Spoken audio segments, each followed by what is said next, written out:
Look at this little beauty here. This is a mulberry and I'm hoping it's ready to go. It came off very, very easily indeed. This has only been in the ground for like 6 months. It's grown amazingly. It's obviously growing quite tall. We did notice quite early that a lot of the early fruit was starting to kind of dry off on the tiny little branches that they're connected to the tree on. And as a result, we actually did water this plant a little bit more. Well, we weren't going to water it at all, but we've given it a little bit of water to make sure we'd get some fruit so we could try our mulberries. And I'll give you a close-up look. You can do it, camera. You can do it.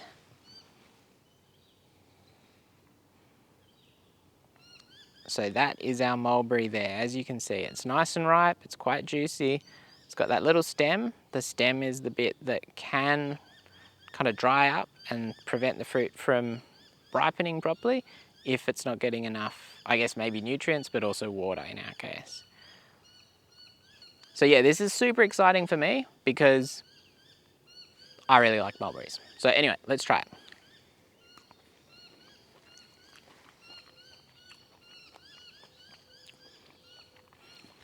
Nice and sweet, a little bit tangy, good texture. I gotta say, I reckon a mulberry is about 10 times better than a blackberry. The supermarket blackberries we get here in Australia might just not be very good, but they're normally disappointing. They're not great. Raspberries bought from the supermarket are better, but I would still say these mulberries eclipse both significantly. Really, really nice flavour, nice bit of sweetness, as I said, nice little bit of tartness as well to it. Juicy, really nice thing. Now, obviously on this tree here, we've got a couple of ripe mulberries. I'm not going to eat them all, otherwise I will be whipped by my wife because obviously she needs to come out and try them as well. And this isn't the first one we've tried. I gave her one that was ripe a couple of days ago. I grabbed one that I thought was ripe, but which had actually like shriveled up. Super tart, still edible, but not the beautiful, really perfect berry like I just ate. So this is a huge success story. It probably only has 25, 30 berries on it in total. The birds haven't got to them yet, which obviously is a problem with such prominent red and then black berries. But we have a lot of bird of prey around here, which seem to chase away a lot of the other birds. So it's a bit of a mixed blessing. We don't get to see as many nice birds. However, we don't seem to have as many issues with the birds stealing our stuff. And I think so far it's been the same with the bats, but maybe they just haven't found us yet. We do have some micro bats, but we have a lot of owls. And so I don't know whether they chase the bats off, but nothing's had a real go at our trees yet. I'll come out tomorrow and there'll be nothing alive in the whole garden, just watch. But let's go have a look at our white shahtoot. So I'm not 100% sure if my white shahtoot mulberries are ready to go. We'll see if we can pull one off the plant. Oh, that one must be ready. It just came straight off. And so this is a very, very different mulberry to just the regular variety we had over there. As I said, it's a white shahtoot mulberry. It is, I think they call it a white king mulberry. And it is a much, much longer fruit. It is not red. So apparently the birds won't notice these as much. And yeah, it's huge.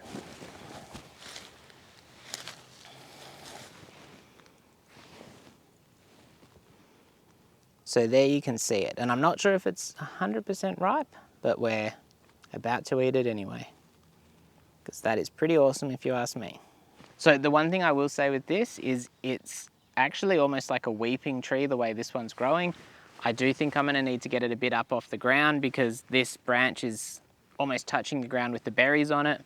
And that's obviously not ideal, but let's have a try. I'll try the riper end first.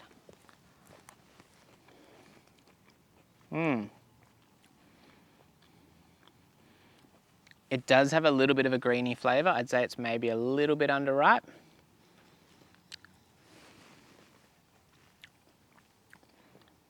That's so much sweeter than the regular mulberry. Really beautiful. When I bought this tree, I was at the fruit tree fella's place in Kendall. So he sells a lot of fruit trees, obviously. and he had one of these growing. It was huge, it was massive, and it was in fruit. We tried the fruit. I feel like when we had them at his place, they were obviously a little bit more ripe, and they had a little bit more of a vanilla flavour to them, but that is beautiful. Super, super impressed by that. Yeah, I'm just blown away. That's the first time I've had one of these at our place, and it's only the second time I've ever eaten one, because the first time was at the Fruit Tree Fella in Kendall. Man, oh man, that is so, so cool. I actually really like the way it grows as well. Obviously this is very, very small at this stage, so hopefully it'll get much bigger and be able to support a lot more berries. But to give you an idea, this has not been in the ground for very long.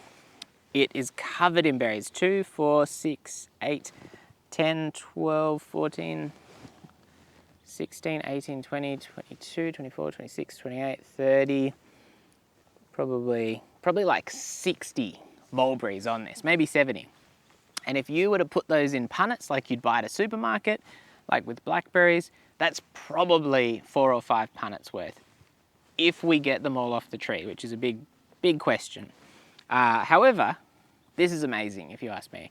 And this would definitely be probably the tree that I'd recommend, even though it's a pricier one, if you just want something a little bit unusual to wow people that you know, or if you want a mulberry that's not going to stain your clothes. That's something that people talk about a lot with these, and I can see why, because I ate one mulberry off that tree there and I've got a big blotch of red there, and you know, next year when we get a bigger crop, my clothes are going to be stained with it and I'm going to be in big trouble, but that's just part of the fun.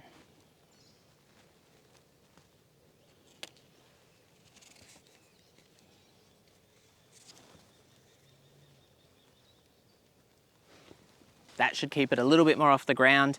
I've got this huge, big surround that goes around this plant, and to be honest, it's not to keep something from eating my mulberries, although that will probably become a concern, you know, with possums perhaps. We don't really have many possums here that we've seen.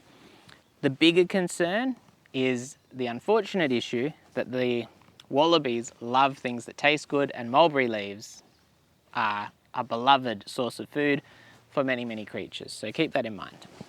There's an ant on my mulberry. Get off it. Get off. There's another ant.